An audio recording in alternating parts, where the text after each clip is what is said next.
Assalamualaikum warahmatullahi wabarakatuh. Hi, my name is Audrey and I'm from 9F class.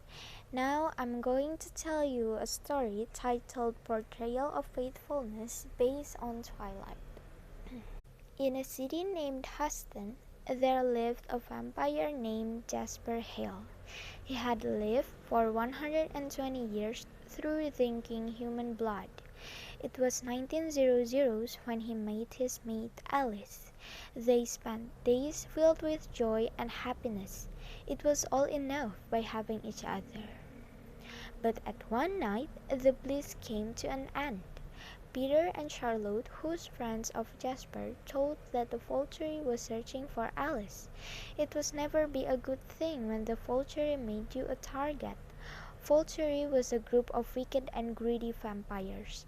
For centuries, Volturi was a disaster for every creature. "I won't let them take my Alice," exclaimed Jasper. "I would sacrifice everything to save my love from the Volturi." "Here, fellow, there is a coven of vampires in the north of Huston. They live in the place called Forks. They may be a safe place for both of you. The Volturi won't come near them," explained Peter, which gave a relief for Jasper and Alice. "We should go. Let's not waste our time," said Alice. Then Alice and Jasper began the escape.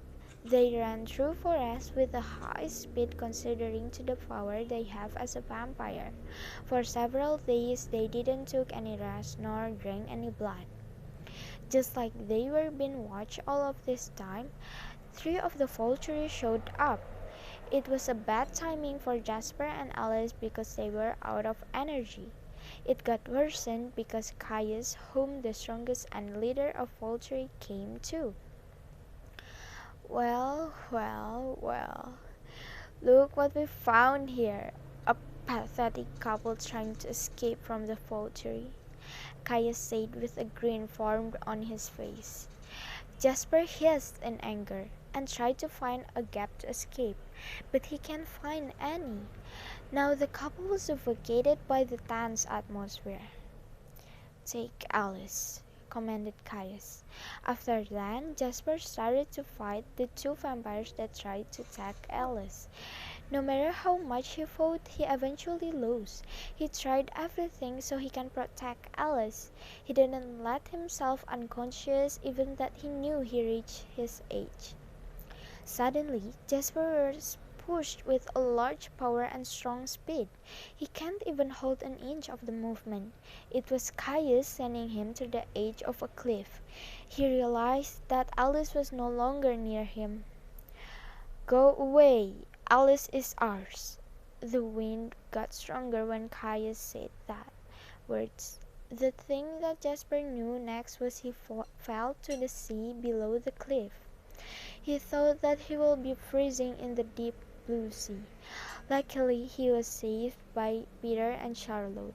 But the other thing he realized when he woke up was that he lost Alice. The vulture had taken Alice from Jasper. Now no one knows what will happen to Alice other than uncountable suffers. Jasper felt the most hurtful heartache of his entire life. He blamed himself for everything that just happened. "Why did you save me, Peter? I lost her. There's no point of living after this." Peter got angry when he heard Jasper say that. "What are you saying? You lost her and you lost all of your hopes too? What if she's waiting for you now and you gave up already?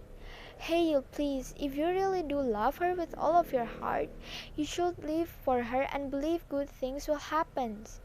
After Peter said that, slowly Jasper gained his hopes back. Peter was right. Alice probably waiting for Jasper to be saved. Jasper lived with all the hopes to find Alice. Years have been passed. It was now the 21st century.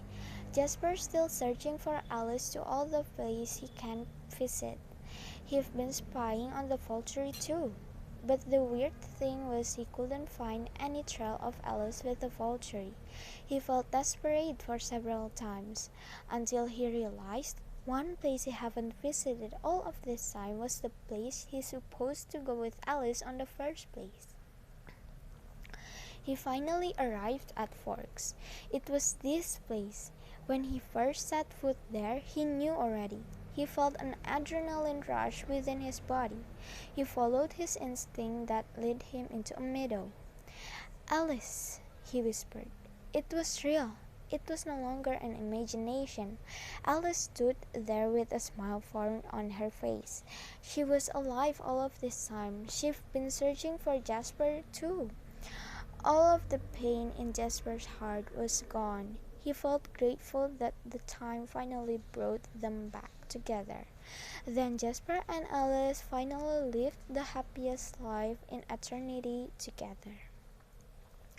The moral of this story is that no matter how hard the situations are, we have to be patient and never lose our hopes. So that's all from me. Thank you for listening. Have a good day. Wassalamualaikum warahmatullahi wabarakatuh.